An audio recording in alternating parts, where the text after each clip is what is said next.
60 రోజుల్లో మీతో ఇంగ్లీష్ అద్భుతంగా మాట్లాడిస్తాం. వెంటనే కాల్ చేసి జాయిన్ అవ్వండి.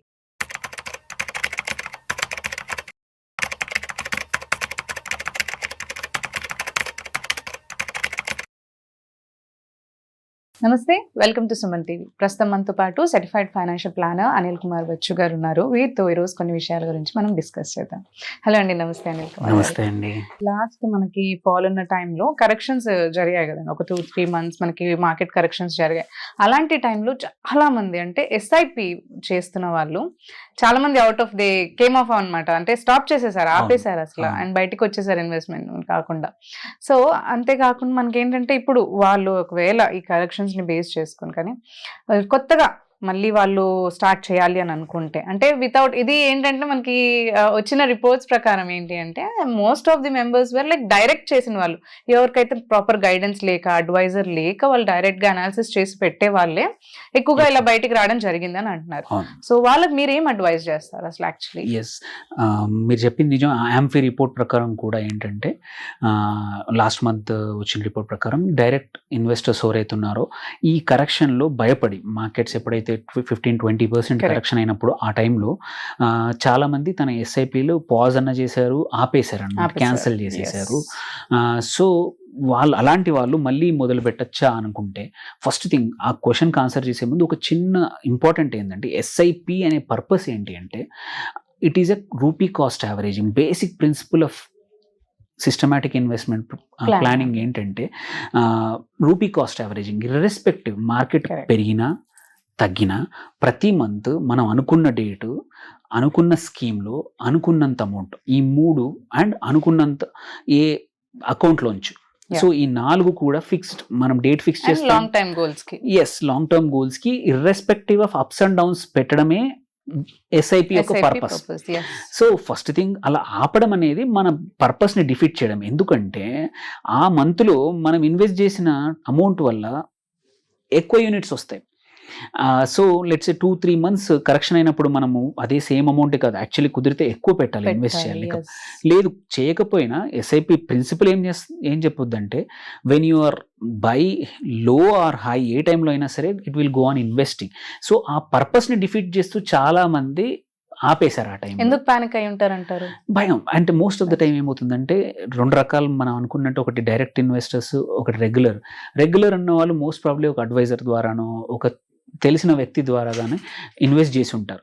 సో ఎప్పుడైనా సరే మనం ఫైనాన్షియల్ డిసిషన్స్ తీసుకున్నప్పుడు నువ్వు ఒకరు చెప్పి చేసినప్పుడు మళ్ళీ వాళ్ళని అడుగుతావు, నేను ఇట్లా ఆపేద్దాం అనుకుంటున్నాను, వాట్ డూ యూ థింక్ అనేది అన్నప్పుడు యూజువల్లీ తెలిసిన వ్యక్తులు అయితే ఇది కామన్, ఇలాంటి కరెక్షన్స్ రెగ్యులర్ అవుతాయి అండ్ ఎస్ఐపి పర్పసే అది. And they also show previous past examples చూపిస్తూ ఉంటాము. అండ్ ఇంకొకటి ఏంటంటే మోస్ట్ ఆఫ్ ద టైం మనం ఎస్ఐపిలో కానీ ఇట్లాంటి లాంగ్ టర్మ్ ఇన్వెస్ట్ చేస్తున్నప్పుడు డబ్బులు ఇప్పుడు అవసరం ఉండవు. జస్ట్ బికాస్ మనకి క్యాన్సిల్ చేసే అవకాశం ఉంది, పాజ్ చేసే అవకాశం ఉంది, వాల్యూ తెలుస్తుంది కాబట్టి మీరు ఆపారు. కానీ అదర్వైజ్ మనకు క్యాన్సిల్ చేసే అవకాశం లేకపోతే ఆపేసి లేదు. సో ఇక్కడ యాక్సెస్ ఉంది కాబట్టి భయంతో ప్యానిక్ తో చేసిందే తప్ప, బట్ బేసిక్గా నువ్వు ఎస్ఐపిని బిలీవ్ చేస్తే నువ్వు మార్కెట్స్ తక్కువ ఉన్నప్పుడు actually you should add more. కుదిరితే మన దగ్గర డబ్బులు ఉంటే ఎక్కువ యాడ్ చేయాలి. బికాస్ మనము బేసిక్ ప్రిన్సిపల్ ఆఫ్ ఇన్వెస్టింగ్ ఏంటంటే cell when it is high, by when it is low. So చాలా మంది ఏంటంటే అన్గైడెడ్ ఇన్వెస్టర్స్ ఎవరైతే ఉన్నారో ఆపోజిట్ చేస్తారనమాట. మార్కెట్స్ మంచిగా ఉన్నప్పుడు వచ్చేస్తారు. ఎస్, మార్కెట్ చాలా బాగా హై ఉన్నప్పుడు ఏంటంటే యూఫోరియాతో కొత్తగా చాలా మంది ఇన్వెస్టర్స్ వచ్చి హై దగ్గర ఇన్వెస్ట్ చేస్తారు. సడన్ గా ఒక 6 months, 1 year, 2 years తర్వాత మార్కెట్ కరెక్ట్ అయినప్పుడు వాళ్ళ ఇన్వెస్ట్మెంట్ వాల్యూ చూసుకొని భయానికి పానిక్ కమ్మేస్తారు. That should be opposite. Wait for opportunities whenever there is. In this case ఇప్పుడు ఈ కేసులో ఇప్పుడు కొత్తగా ఎస్ఐపీలు స్టార్ట్ చేయొచ్చా లేదా అనేది. సో యాక్చువల్లీ ఎస్ఐపీలు ధైర్యంగా భయపడకుండా స్టార్ట్ చేయొచ్చు ఈ టైంలో. Markets are poised to grow. Irrespective noise పెరిగినా తగ్గినా కూడా ఎస్ఐపి పర్పస్ ఏది. ఈ మంత్ మనం ఒకేసారి మన లంసం ఒకేసారి యాడ్ చేయట్లేదు. అదే మీరు పెద్ద అమౌంట్ తీసుకొచ్చి వాళ్ళ వేస్తున్నప్పుడు 100 సార్లు ఆలోచించాలి, వెదర్ కెన్ ఐ, ఇది కరెక్ట్ టైమా, ఆర్ నేను ఒకేసారి బదులు ఒక లిక్విడ్ ఫండ్లో పెట్టుకుని ఎస్టీపీ చేస్తాను, అన్ని ఆలోచనలు అవసరం, ఇది కరెక్ట్ టైమా కాదా అని. బట్ ఎస్ఐపికి పెద్దగా ఆలోచన అవసరం లేదు. స్ట్రైట్ ఫార్వర్డ్ ఎప్పుడైనా సరే మొదలు పెట్టొచ్చు. బికాజ్ మార్కెట్స్ కరెక్ట్ అయినా సరే యు ఆర్ యాడింగ్, మార్కెట్స్ పెరిగినా నువ్వు యాడ్ చేస్తున్నావు. ఆన్ ద హోల్ నీ యూనిట్స్ ఏవైతే ఉన్నాయో it's average of your time. And యూజువల్గా ఏంటంటే long term could be 3 to 4 years తర్వాత నీ ఎస్ఐపి ఎప్పుడు వెరీ రేర్లీ నెగిటివ్కి వెళ్తుంది. ఓన్లీ మొన్న చూసిన నెగిటివ్ పోర్ట్ఫోలియోలో ఆపేశారు వాళ్ళకి కూడా most of the ఫోలియోస్ were recent, which ఒక 1.5 year క్రితం మొదలైనవి. ఎప్పుడు they entered when the markets were peak. So అందుకే దే హ్యావ్ సీన్ నెగిటివ్. అదే ఎవరైతే ఇన్వెస్టర్స్ 2017, 18, 19 నుంచి 20 నుంచి ఉన్నారో అప్స్ అండ్ డౌన్స్ కన్నా కూడా దేర్ ఫోలియోస్ రూపీ అంటే యావరేజ్ కాస్ట్ వాజ్ లో. బికాస్ వాళ్ళు కంటిన్యూస్ గా ఎస్ఐపికి స్టిక్ అయి ఉన్నారు. మార్కెట్ తక్కువ ఉన్నప్పుడు కూడా ఇన్వెస్ట్ చేశారు కూడా కాబట్టి. సో అందుకే ఏంటంటే ఎస్పెషల్లీ ఎస్ఐపికి ఏంటంటే ఎవరైనా ఇప్పుడు స్టార్ట్ చేయొచ్చు ధైర్యంగా, చేశాక కూడా ఒక 2-3 కాదు, ఒక 3 to 4 years don't look. Because నువ్వు true benefit of SIP in terms of returns అనుకోండి, యావరేజింగ్ కూడా beyond 4th year you will see. ఆ తర్వాత నీకు భయపడాల్సిన అవసరం లేదు. ఎప్పుడు తీసుకున్నా నీకు డీసెంట్ XIRR వచ్చేట్టు రిటర్న్స్ వస్తాయి అన్నమాట. సో అందుకే ఫస్ట్ 3-4 years ఎక్కువగా చూడాల్సిన అవసరం లేదు. పర్పసే అది, యావరేజ్ చేస్తున్నాము. అండ్ ఓన్లీ థింగ్ చూడాల్సింది ఏంటంటే మనం రన్ చేస్తున్న స్కీమ్లో ఏదైనా చేంజెస్ ఉన్నాయా, ఆ పర్ఫార్మెన్స్ బాగుందా లేదా, ఆ కేటగిరీలో ఆ scheme mutual fund scheme let's example ఒక లార్జ్ క్యాప్లో ఉన్నాం కేటగిరీలో, మనం పెట్టిన ఏదైతే ఫండ్ ఉందో ఆ కేటగిరీలో ఈజ్ ఇట్ గుడ్ అది చూసుకోండి. ఆర్ ఏదైనా ఇష్యూస్ ఉన్నాయా, పోర్ట్ఫోలియోలో ఏదైనా మేజర్ చేంజెస్ జరిగాయా, అవి చూడాలి తప్ప there is no point in ఏమంటారో ఆపడం కన్నా. కాబట్టి అది అందులో టెంపరీ హాల్ట్ చేసి ఇంకో దగ్గర స్టార్ట్ చేయాలి అంతే తప్ప డోంట్ స్టాప్.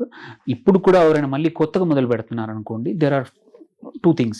ఒకటి, మీరు మళ్ళీ ఏదైతే స్కీమ్లో చేస్తున్నారో లెట్స్ 5 years నుంచో 2 years 3 years నుంచి చేశారో ఆపేశారు, మళ్ళీ ఒకసారి చూడండి whether it still fits your requirement. మీకున్న రిస్క్ ప్రొఫైల్కి ఆ స్కీమ్ ఇంకా సూటబుల్లా కాదా, మీకు పర్ఫామ్ చేస్తుందా లేదా చూసి దాన్ని స్టార్ట్ చేయండి. లేదు ఇట్ డజంట్ ఫిట్, మళ్ళీ ఇంకో అదే స్కీమ్లో ఆర్ అదే కేటగిరీలో చూసుకోండి. ఆ కేటగిరీలో ఇంకో ఏదైనా మంచి పర్ఫార్మింగ్ అనిపించిన వాటిలో మీరు పెట్టండి అంటున్నారు. మళ్ళీ ఒకసారి కావాలంటే మళ్ళీ అడ్వైజర్ని కానీ ఆ ఓన్ రీసెర్చ్ కానీ చేసుకొని చేయండి తప్పించి జస్ట్ బికాస్ ఏంటంటే మనం యాజ్ ఎ ఇన్వెస్టర్స్ మెంటాలిటీ ఏంటంటే ఎక్కడ పొడగొట్టుకున్నామో అక్కడ వెతుక్కునే అవకాశాలు చాలా ఉంటాయి. చాలా మంది చూస్తూ ఉంటారు మనకు అదే స్కీమ్లో పోయింది కదా ఇప్పుడు మళ్ళీ అదే పర్ఫామ్ చేస్తుంది అనే మిస్కన్సెప్షన్ చాలా ఉంటది, వెదర్ స్టాక్స్ లో కానీ ఇందులో కూడా.